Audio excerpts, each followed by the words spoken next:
les range du plus petit au plus grand.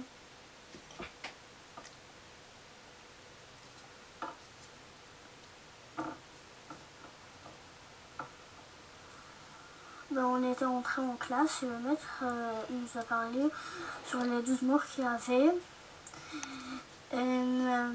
Il nous avait dit est-ce que vous êtes pour Charlie ou vous êtes contre. Et moi j'avais dit que j'étais j'étais contre Charlie. Et le maître il m'avait envoyé chez le directeur.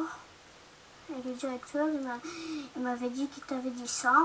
J'avais dit personne. Il m'avait pris par ma joue et m'avait cogné 3 fois la tête dans le tableau. Et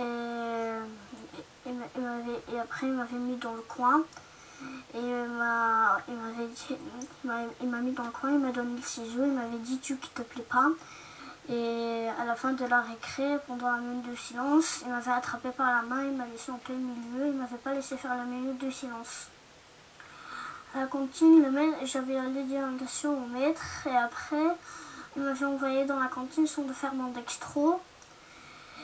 Et le directeur après, il m'avait dit quand tu seras, il m'avait dit que imagine si on t'arrête dans une tu meurs.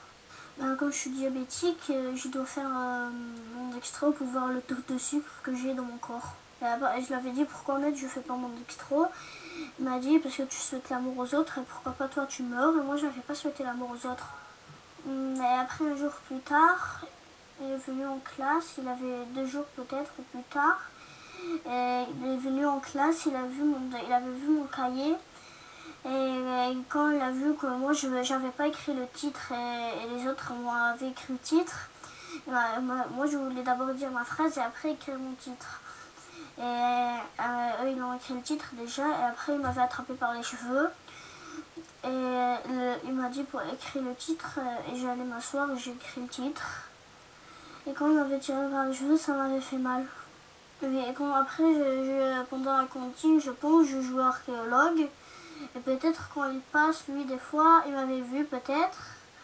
Et après, je pense un jour plus tard, il est venu, il m'a dit arrête de creuser dans la terre, elle n'a pas de mitraillette. Et après, le maître, il a dit qu'à chaque fois, il cherche des copains pour jouer avec. Et après, le directeur, il avait dit un jour, ils vont chercher un avec un pistolet dans la main.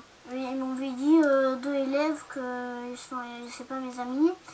Il m'a dit quand tu seras grande, je vais prendre des kalachnikovs et tu vas tirer sur les fenêtres des autres. Il m'a dit pourquoi tu dis à ton père que je t'ai tapé, moi je t'ai pas tapé. Après il m'a dit je vais appeler la police. Et il avait vraiment appelé et on est parti après au commissariat. Je suis le papa âgé de 49 ans, commerçant garagiste. Lorsque je rentre de temps en temps voir l'évolution de son diabète avec l'infirmière, je suis rentré à 1h20, entre 1h20 et 25, et je m'approche vers le bureau de directeur, puisque c'est là où on lui fait l'insuline. Je m'approche, il y a le maître et le directeur qui s'est mis de côté. Il y avait une maîtresse, ils m'ont dit « Monsieur, voilà que vous êtes là ». Et il s'est passé quelque chose de très très très grave. Je ne savais même pas qu'est-ce qui s'est passé. Je dis qu'est-ce qui s'est passé. Il dit voilà, je ne suis pas Charlie, je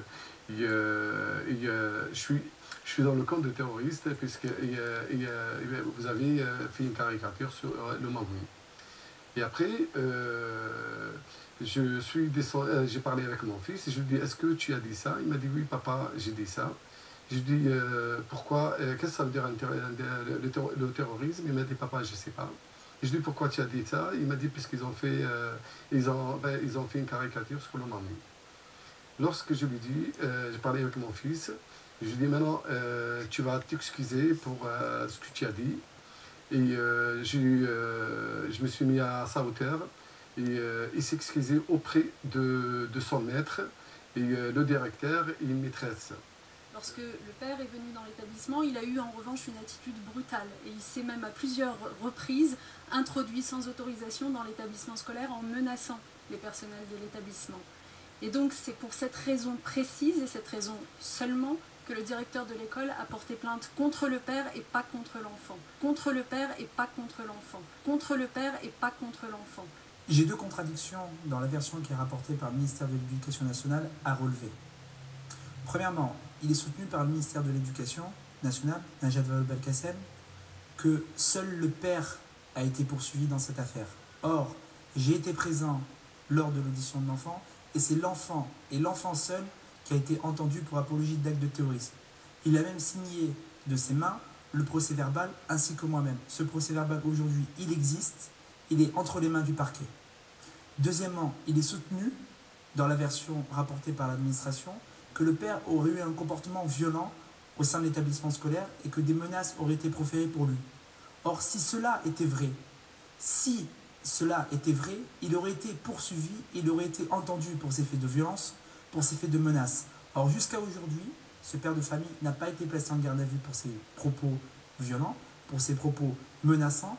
Il a simplement été entendu, poursuivi, parce qu'il fallait bien essayer de trouver une infraction à lui reprocher pour intrusion au sein de l'établissement scolaire. Or, ce qu'il faut savoir, c'est que si intrusion, dans le sens entrée au sein de l'établissement scolaire, il y a eu, cette entrée dans cet établissement s'est fait sous le contrôle de l'équipe pédagogique et dans un seul objectif, vérifier la glycémie de cet enfant atteint de diabète.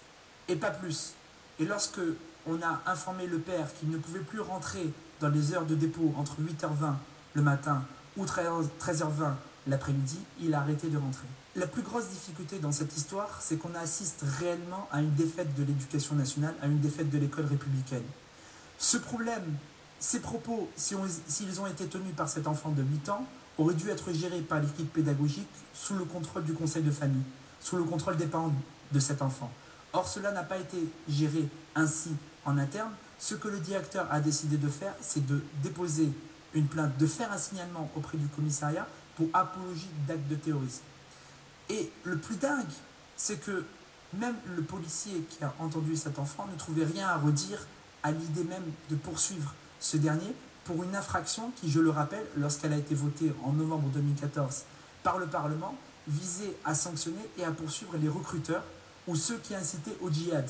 Or, comment, très sincèrement, cet enfant de 8 ans pourrait être assimilé à ces recruteurs, à ces djihadistes? Dans cette histoire, dans ce dossier, on a entendu beaucoup de voix s'élever pour salir la réputation du père, salir la réputation même de l'enfant ou de son avocat. Pourtant, je voudrais juste attirer l'attention sur quelque chose. Au micro d'RMC de Jean-Jacques Bourdin, on a entendu une déléguée de parents d'élèves qui, très sincèrement, et les investigations qui ont été menées, notamment par le CCF, le prouvent, a un positionnement idéologique qui devrait et qui aurait dû conduire les auditeurs, ou en tout cas l'animateur, à ne pas sélectionner cette parent d'élève. On a quand même sur Internet des montages d'images, des propos violents, profondément islamophobes qui ont été tenus par cette parent d'élève. Alors aujourd'hui, il faut bien être objectif. Comment peut-on donner du crédit à quelqu'un qui, dans sa page Facebook, se revendique du Front National? Ce qui serait triste dans ce dossier, c'est qu'il fasse l'objet d'un traitement que l'on peut qualifier de deux poids, deux mesures.